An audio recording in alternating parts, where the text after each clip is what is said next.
ஜெய் ஸ்ரீமன் நாராயணா. நான் இந்த வீடியோலையும் இனி வரப்போகிற வீடியோலையும் நார்த் இந்தியாவில் உள்ள திவ்ய தேசம் போன என்னோடய அனுபவங்களை தான் நான் அதில் பகிர்ந்துக்க போகிறேன். நீங்களும் என்ஜாய் பண்ணுவீங்கன்னு நினைக்கிறேன். உங்களுக்கு உபயோகமாக இருக்கும்னு நினைக்கிறேன். இதில் ஏதாவது தவறு இருந்தால் அடியை மன்னிச்சுக்கோங்க.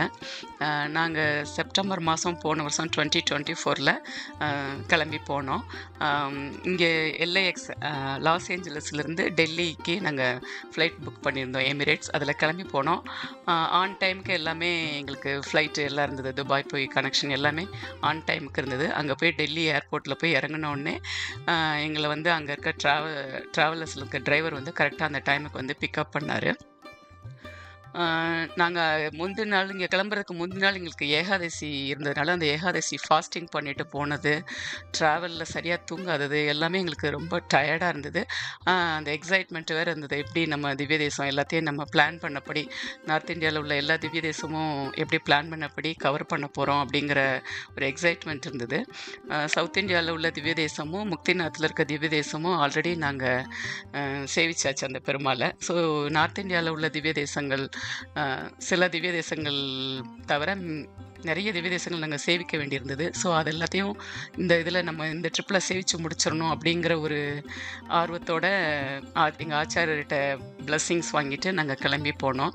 அங்கே போய் இறங்கினோன்னு பாருங்கள், அந்த ஃபோட்டோவில் எவ்வளோ டயர்டாக இருக்கும்னு. அது ஏகாதசி ஃபாஸ்டிங், தூக்கம் இல்லாத பசியெல்லாம். அந்த டிரைவர் வந்து டைமுக்கு எங்களை வந்து இன்வைட் பண்ணார்.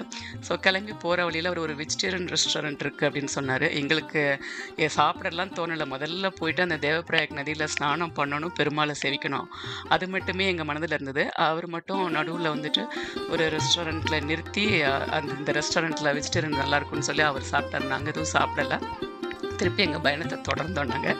அப்போ வழியில் ரிஷிகேஷில் அந்த நதியெல்லாம் பார்க்கும்போது அந்த அனுபவமே தனி. நம்ம அதெல்லாம் கங்கா நதியெல்லாம் நம்ம பார்க்குறதே புண்ணியம்.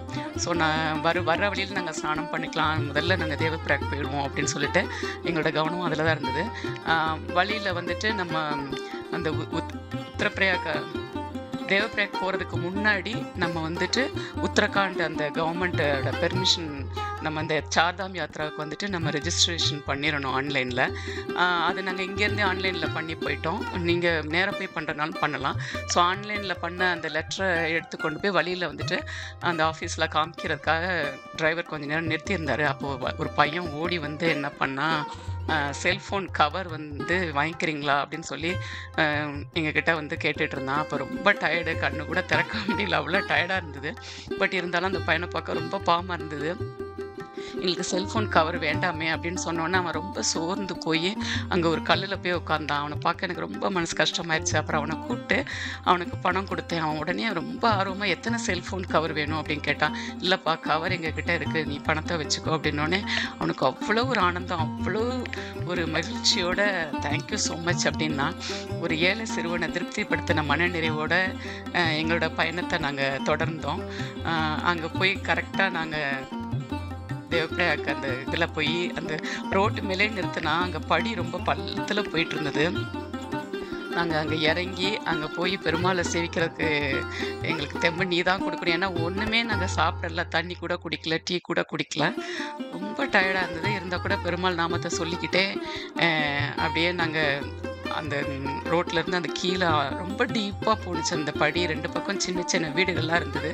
அப்புறம் நாங்கள் அங்கே இறங்கி போய் அங்கே அந்த கோவிலில் நாங்கள் அந்த